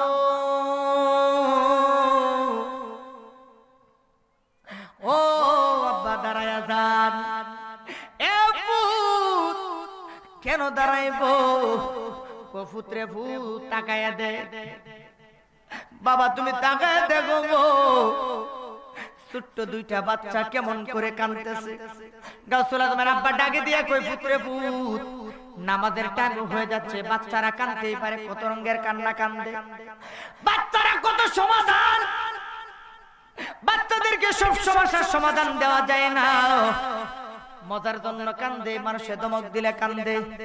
গাউসুল আজম ছোট্ট বাচ্চা ডাকে দিয়া কয় আব্বা গো, তুমি তাকায়া দেখো, এই কান্নাটা সাধারণ কান্না নয়, আমি দেখতেছি কলিজা ফাইটা কান্না আসতেছে।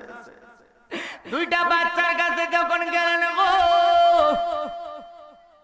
2টা বাচ্চার কাছে যখন গেলেন, যাওয়ার পরে আমার গাউসুল আজম ছোট্ট বাচ্চা নিজেই ছোট্ট বাচ্চার 2টা ছোট্ট বাচ্চার কাছে গেলে ডাকে দিয়া কই তোমরা কেন কান্দো গো?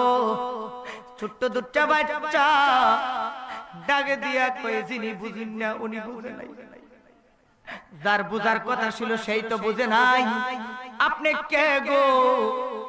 আপনার কাছে বললে কি লাভ হবে? গাউসুল আজম ডাক দিয়ে কই বলো গো, কি সমস্যা কি হয়েছে তোমাদের মাঝে? এই ছোট্ট দুইটা বাচ্চা ডাকে দেয়া কই, আপনি কে গো? আমি হইলাম আব্দুল কাদের জিলানী। ডাক দিয়া কয়, আপনি কি সেই আব্দুল কাদের জিলানী শত শত বছর পরের মুর্দা জিন্দা করতে পারে? ডাকি দিয়া কয়, হ্যাঁ আমি সেই আব্দুল কাদের যে শত শত বছরের আগের মুর্দা জিন্দা করার ক্ষমতা আল্লাহ আমাকে দিয়েছেন। ডাকে দিয়া কই, তাহলে আপনার কাছে বলা যা, ওকে কে গো আমার মনের কথা শুনবে? ডাকে দিয়া কয়, আমি শুনবো, বলো। এই ছোট্ট দুইটা বাচ্চা ডাকে দিয়া কই, কিছুদিন আগে আমাদের মা হারাইছে, আজকে আমাদের বাবা চলে গেছে গো, কিছুক্ষণ পর আপনার এই আব্বা আমার আব্বারে জন্মের মতো দুনিয়া থেকে বিদায় দিব। ছোট্ট দুইটা বাচ্চা গলা কাটা মুরগির মতো ছটফট করতেছে। ডাকে দিয়া কই, আমার আব্বারে ফিরাইয়া দেন, সারাদিন কোনো খাবার খাই নাই, খেয়েও আমাদেরকে আদর করে না। আমরার মা যদি থাকতো, মা তো আমাদেরকে বুকে ধরে রাখতো গো। আমাদের মা নাই, মাও তো নাই, কে আমাদেরকে রাত্রে ঘুম পাড়াইবো?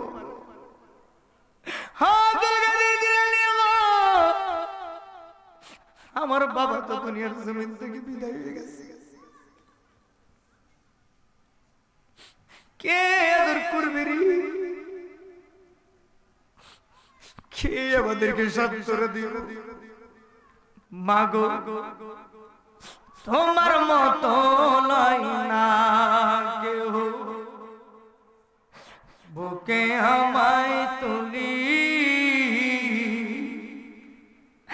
আদর করে মোচে না কে, ও মা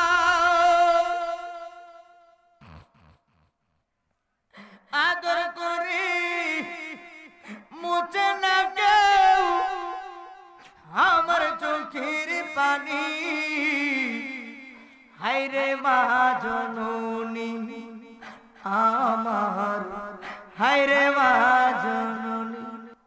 এ যুবক, কলিজাটা নরম করে দাও, অন্তরটাকে নরম করে দাও। হে যুবক, যার মা নাই, যার আমার মতো বাবা নাই, তার তো কলিজাটা বাইরে বাইরে। এই পৃথিবীতে যেই সন্তান মা থাকতে মা ছিল না, বাবা থাকতে বাবা ছিল না, এ যুবক বাইরে তোর পায়ের মাঝে হাত রেখে বলে যাই, মারে কষ্ট দিস না রে, মারে কান্দাস না, বাবারে কান্দাস না, তোর পায়ের মাঝে হাত রেখে বলে যাই। আমার নবী বলেছেন, হুমা জান্নাতুকা মা নারুকা, মা বাবাই তোমার জান্নাত, মা বাবাই তোমার জাহান্নাম।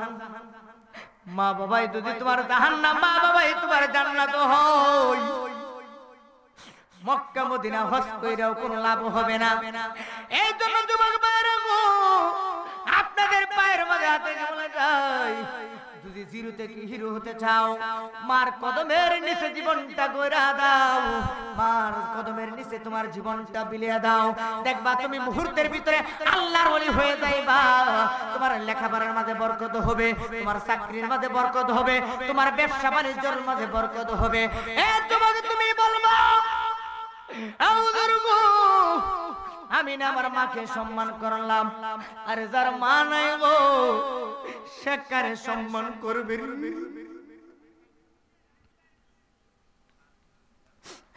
মায়ের কান্দন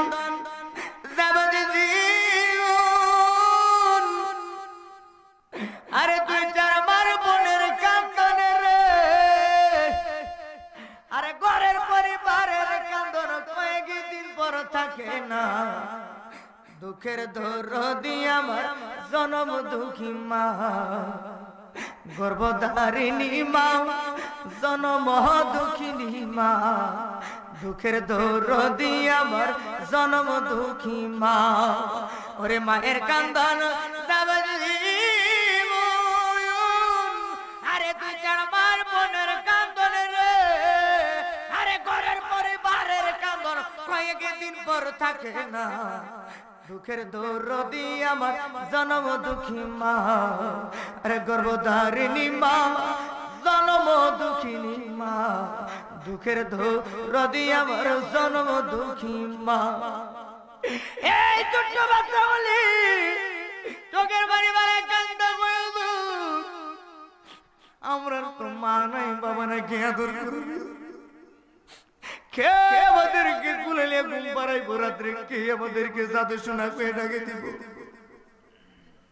কত নাম রাত পোড়ালো গেল গুয়ে মুতে, আমারে শুকনায় রাখিয়া মা ঘুমাই বিজাতে। আরে কত নাম রাত পোড়ালো গেল গুয়ে মুতে, আমারে শুকনায় রাখিয়া মা ঘুমাই বিজাতে। ওরে সন্তানেরই অযোগ্য হইলে কান্দে মায়ের চোখের জলে, ও আল্লাহু আকবার। ওরে সন্তানেরই অযোগ্য হইলে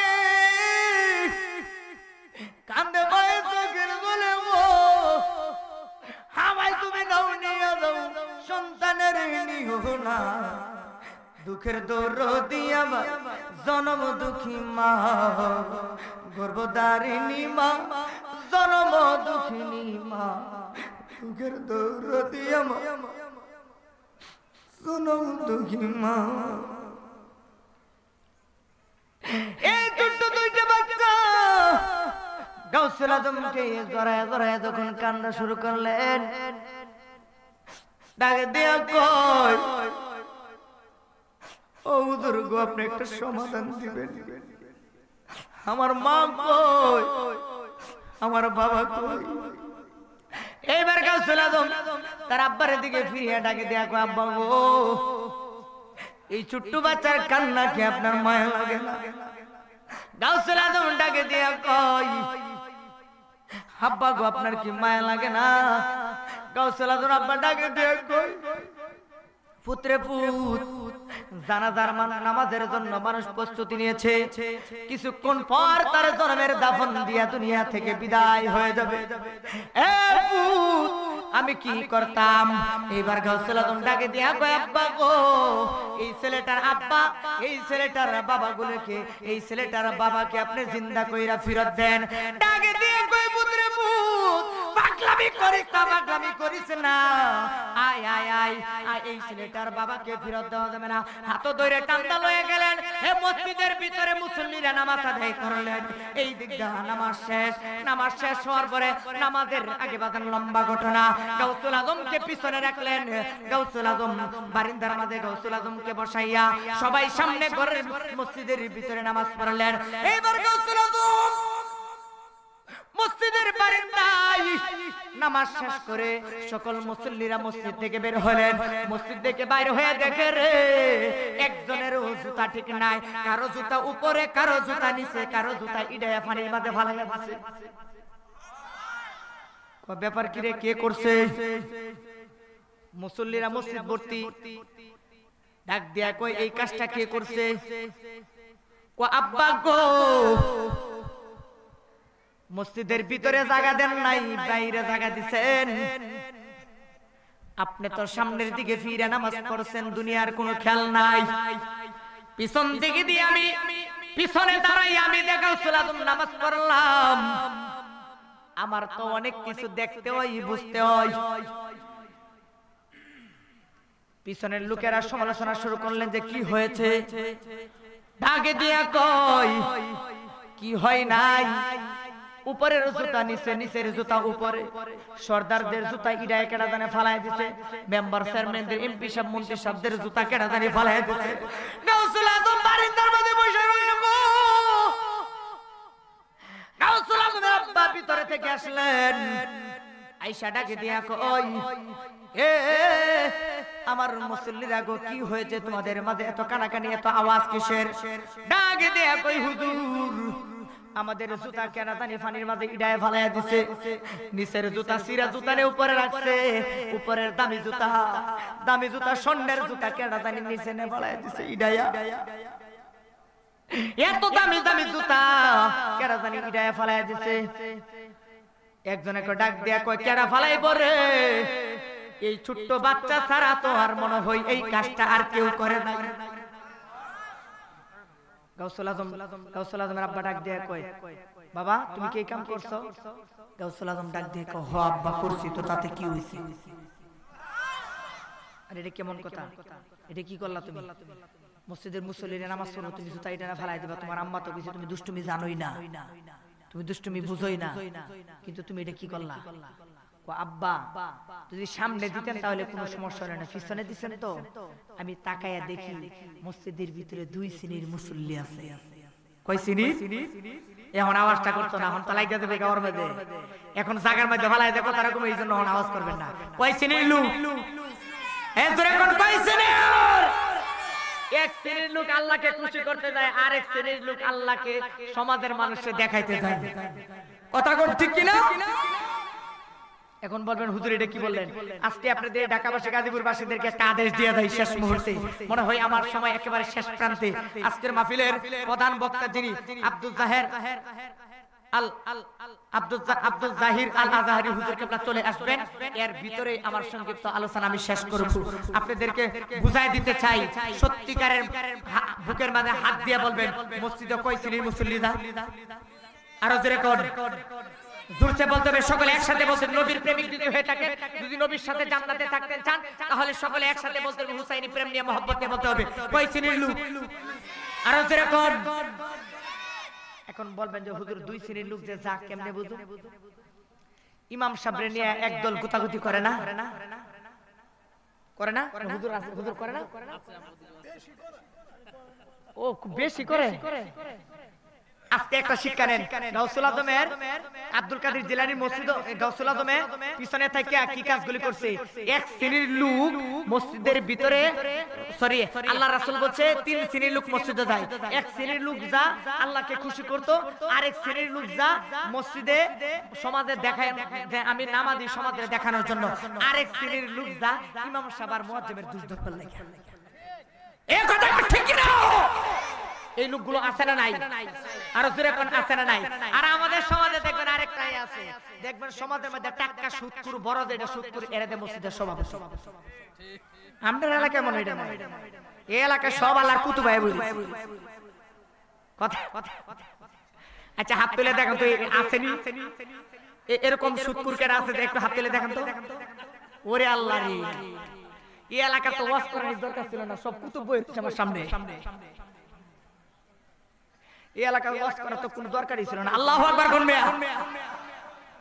মিয়া সারাদিন কুতাইলে মুখ দা কুল বলা চোরা বাড়িতো না, এমন লোক আছে কিন্তু ইমাম সাহেবের সমালোচনা করার লাগে সবার আগে থাকে। এই কথা ঠিক কি না? 5 ওয়াক্ত নামাজের কথা যদি জিজ্ঞাসা করেন বলতে পারবে না, এমন লোক আছে আমাদের সমাজে। কিন্তু সমালোচনা করার লাগে মাশাআল্লাহ দিলে দেখবেন সে সবার আগের কাতারে থাকে। দেখবেন ইমাম সাহেবের দুষ ধরবার লাগে, ইমাম সাহেব কি জানে রে, পরের ঘরে খায় আর পেট বড় বানায়, এটাই তো কাজ, আর কি কাজ? তোমারে ইমাম সাহেবের পরের ঘরে খাওয়া, তোমারে তো পরের ঘরের আশেপাশে যাইতে দেয় না। কথা কোন ঠিক কি না? একটা কথা মনে রাখবেন, এই কথাটা আপনাদের বিবেকের মাঝে আমি দিয়া যাই, যদি কোনোদিন আলেম ওলামাদের সাথে সূত্রমি করেন, কোন আলেম ওলামাকে কষ্ট দেন, একদিন না একদিন আপনি ধ্বংস হয়ে যাবেন। একদিন ধ্বংস হয়ে যাবেন, একদিন আপনার উপরে এমন কদম আসবে সমাজের কেউ আপনাকে রক্ষা করতে পারবে না। এই কথা ঠিক কি না? এই জন্য হুঁশিয়ার, ইমাম সাহেব আর মুয়াজ্জিমের পিছনে লাগবেন না, বরঞ্চ তাদেরকে সম্মান করেন। তাদেরকে সম্মান করলে তাদের সম্মান বাড়ায় দিবেন। কি এই হাত তুলে বলেন কে? সবাই হাত তুলে বলেন কে বাড়ায় দিবেন? আল্লাহ সম্মান বাড়ায় দিবেন। তাহলে আল্লাহর পক্ষ থেকে, রাসূলের দরবার থেকে আমাদের কাছে সম্মান আসুক। আমরা চাই কি চাই না? আরে জোরে বলেন চাই কি চাই না? কারা কারা চাই যদি হাত তুলে দেখাইতে হবে। নারে তাকবীর, নারে রিসালাত, আহলে সুন্নাত ওয়াল জামাত। সকলে বলে মারহাবা। আমরা চাই কি চাই না? আপনাদের কাছে আমার এই অনুরোধ, ইমাম সাহেব আলেমদের পিছনে লাগেন না বাজান। আলেম যদি ভুল করে, আলেম যদি সরকানা, একজন আলেমে যদি ভুল করে তার ভুলটা আপনি সংশোধন করে দিবেন। আমি মনে করি হাসরের মাঠে তার সাথে আপনি জান্নাতে থাকবে। সুবহানাল্লাহ কইতেন না? এটা খেয়াল রাখবেন। আল্লাহ যেন আমাদের সকলকে হেফাজত করে, সকলের আমিন। এইবার গাউসুল আজম ডাক দিয়া কয়, আব্বা কি হইছে? আমি জুতা ফালাইছি, তাকায় দেখতাছি আমার মসজিদের ভিতরে দুই শ্রেণীর লোক। আমি তাকায় দেখি একদল জান্নাতি আর একদল জাহান্নামী। তাকায় দেখি জান্নাতীরা পিছনে দাঁড়াইছে নামাজে, আর জাহান্নামীরা সামনে দাঁড়াইছে। আর আমি তাকায় দেখি জাহান্নামীদের জুতা সবার উপরে আর জান্নাতীদের জুতা একবারে নিচে। এই জন্য আমি জাহান্নামীদের জুতাগুলি ইড়াইয়া নদীর মাঝে ফালাই দিছি, আর জান্নাতীদের সিরা জুতাগুলি আমি উপরে তুলছি। আরো জোরে বলেন সুবহানাল্লাহ। এবার ডাক দিয়া কই, ফুত কাজটা তুই ভালো করিস নাই, তুই কেডা জান্নাতি না জাহান্নামী তুই কেমনে বুঝলি? এই কথা বলিয়া আমার গাউসুল আজমের আব্বা জঙ্গি মুসা রাহমাতুল্লাহ আলাইহি শুধু গালের মধ্যে হাত লাগায়া সবাইকে সান্ত্বনা দেওয়ার জন্য, মুসল্লিরা যেন কাউ মাও না করে, একটা চর দিলেন। চরটা দিতে দেরি হইছে, গাউসুল আজমের শৈল বেলায়েতের আগুন জ্বলে গেছে। ডাক দাও আব্বা গো, ও আব্বা, চরটা মারলেন, একবারও তো চরটা বুঝা দিলেন না। ও আব্বা গো, এত জোরে একটা চর মারলেন, আমার গালটা দেখেন বাবা কি হইছে। যেহেতু চর মারছেন বাবা, বেলায়েতের আগুন শরীরের মধ্যে দাও দাও করে জ্বলছে। ও আব্বা গো, মুসল্লিরা আপনার কাছে বিচার দিছে কেন জুতা ফালাইলাম। আজকে মুসল্লিদের সামনে একটা প্রেমের একটা বহস হবে, ইমাম সাহেবের একটা বহস হবে। কি বহস? ডাকে দিয়া কয়, আব্বা গো, আজকে আপনার সাথে আমি বহস করব। আপনি কেমন ইমাম সাহেব হইছেন আমি জানতে চাই। ছোট্ট বাচ্চা, 6 বছরের বাচ্চা ডাকে দিয়া কয়, অপরাধী হইলে আমি তো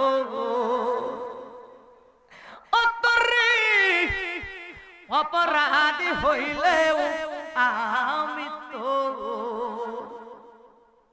আমি যে তোর প্রেমের মরা, আমি যে তোর প্রেমের মরা, তাই দেখ না এক নজর দয়ালে রে, অপরাধী হইলেও আমি তো